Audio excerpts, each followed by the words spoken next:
কারণ আমি সত্যি না আর থাকতে পারছি না।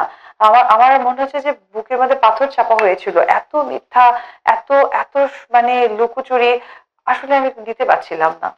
অপু, যেটি আমি জানতে চাই, আপনার সকল আইনি অধিকার আছে এই দাম্পত্য জীবন পুনরুদ্ধারের জন্য। সেই দিকটা কি আপনি ভেবেছেন কিনা? অনেক তো হলো, আর কত? এভাবে আর ভালো লাগে না, আর কত সহ্য করা যায়? ঠিক এভাবেই বললেন অপু বিশ্বাস।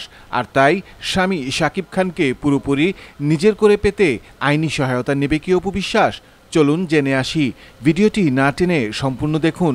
আমি ধৈর্য ধরে ছিলাম, এখনো ছিলাম, কিন্তু আমি দেখছিলাম যে ধৈর্যটাকে না তারা শুধুমাত্র হাস্যকর রূপে দাঁড় করাইছে।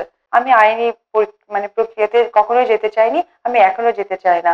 আমার কাছে মনে হয়েছে যেহেতু আমাদের বিয়েটা সঠিক সত্য, আমাদের সন্তানটা সঠিক সত্য, তো এই যে দূরত্বটা সৃষ্টি হচ্ছে এটা সাকিবই করেছে। আমি যে কতটুকু ধৈর্যশীল মেয়ে, আজকে সাকিব একটু ভেবে দেখো যে আসলে অপু ধৈর্যশীল মেয়ে কিনা। আজকে হয়তো সে আমার উপর বিভিন্ন কারণে রেগে আছে, হয়তোবা তার কাছে মনে হচ্ছে অপু যেটা করেছে ভুল করেছে, কিন্তু আমি কখনোই ভুল করিনি।